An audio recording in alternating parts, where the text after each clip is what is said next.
જય શ્રી રામ અને આ એક જ નાદ તમામના મોઢા પર આજે સાંભળવા મળી રહ્યો છે। જે આતુરતા છે આખરે એનો અંત આવ્યો છે અને ભવ્ય નગરી, દિવ્ય નગરી, સુવર્ણ નગરી કહો કે જે તૈયાર થઈ છે રામલલ્લા માટે, ત્યારે અમે પણ એટલા જ આતુર છે તમારા સુધી એ તમામ દ્રશ્યો પહોંચાડવા માટે। ખુશીનો માહોલ છે, દેશના ખૂણે ખૂણે એક જશ્નનો માહોલ છે અને તમામ લોકો આતુરતાથી રાહ જોઈ રહ્યા છે કે ક્યારે આ ક્ષણ આવે ને અમે એના સાક્ષી બનીએ અને આખરે એ ક્ષણ અહીંયા આવી પહોંચી છે। એવું કહેવાય છે કે સપના જોઈએ એના કરતાં સપના જોઈને સાકાર થતા જોવા એ સૌથી મોટી ક્ષણ કહી શકાય અને આજે આપણે એ ક્ષણના સાક્ષી બન્યા છે। એટલે આપણે ખૂબ જ ખુશનસીબ છીએ કે આપણે એ વસ્તુ આપણી આંખે થતી જોઈ રહ્યા છે।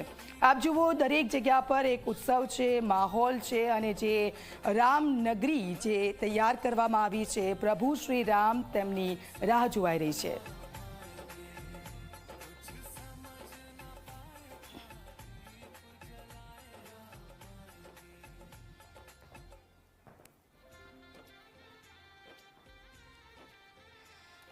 તો આખરે આ ભવ્ય નગરી સજી ધજીને તૈયાર થઈ છે। દેશના ખૂણે ખૂણેથી ત્યાં અનેક ભેટ સોગાદો મળી રહી છે, ત્યારે ત્યાં અત્યારે કેવો માહોલ છે, કેટલો ઉત્સાહ છે। સીધા જઈશું, અમારા સંવાદદાતા હિતેન વિઠલાણી અમારી સાથે ત્યાંથી લાઈવ જોડાઈ ગયા છે। હિતેન, સૌથી પહેલા તો જય શ્રી રામ અને ત્યાં એક જ નાદ સૌ કોઈના મોઢા પર જોવા મળી રહ્યો છે। રામમય ભક્તો બની ગયા છે, કેવો છે અત્યારનો ત્યાંનો માહોલ?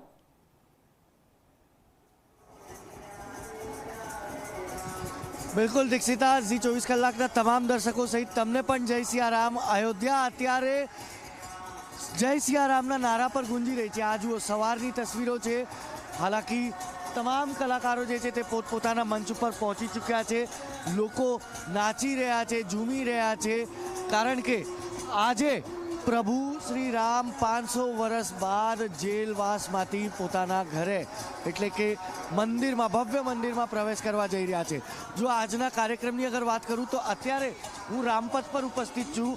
આજ રસ્તા પરથી પ્રધાનમંત્રી નરેન્દ્ર મોદીનો કાફિલો જે છે તે થોડા સમય બાદ પહેલાં તો હનુમાનગઢી માટે રવાના થશે અને ત્યારબાદ રામ મંદિર માટે રવાના થશે। આ રામપથ છે, તમે જોશો ખૂબ સુંદર રીતે સજાવી દેવામાં આવ્યું છે આ રામપથને અને હર 50-50 મીટર પર તમે જોશો તો આમને સામને એક એક મંચ તમને જોવા મળશે અને આ કલાકારો પણ જે છે તે સજી ધજીને પોતપોતાના મંચ સુધી જવા માટે તૈયાર થઈ ચૂક્યા છે।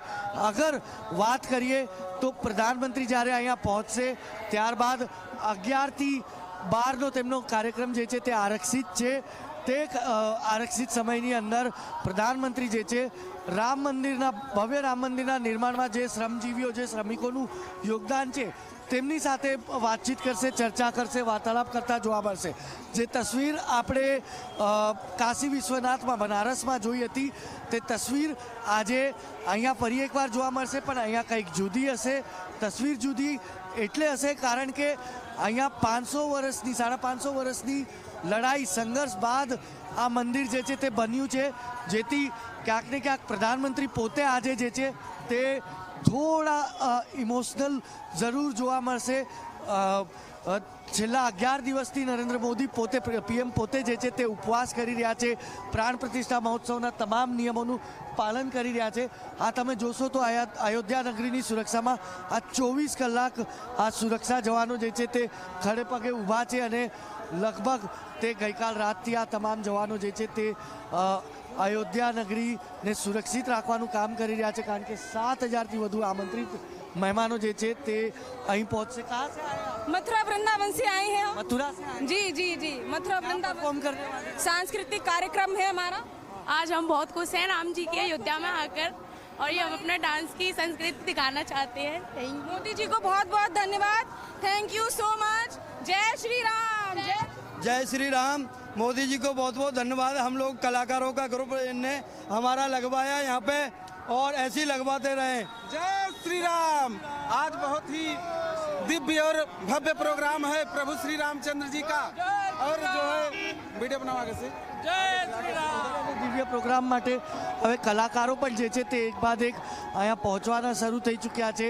હાલાકી આ મંચ જોશો તમે હર 50-50 મીટર પર એક મંચ બનાવ્યા છે, જેમાં સમગ્ર દેશના તમામ રાજ્યોની અલગ અલગ જે સંસ્કૃતિ છે ચાહે તે ગુજરાત હોય, મહારાષ્ટ્ર હોય, પંજાબ હોય, બંગાળ હોય, ઝારખંડ હોય, ઓડિશા હોય, તમામ રાજ્યોની સંસ્કૃતિ જે છે તે અહીંયા દર્શાવવામાં આવશે. આ તમે જોશો તો તમને આ તસવીરોથી ખબર પડી જશે કે કેવી રીતે અહીંયા આ કલાકારો જે છે તે અહીંયા દેશની સંસ્કૃતિ જે છે, દેશની સંસ્કૃતિની એક ઝલક જે છે આજ અયોધ્યાથી પૂરા વિશ્વને બતાવવા જઈ રહી છે.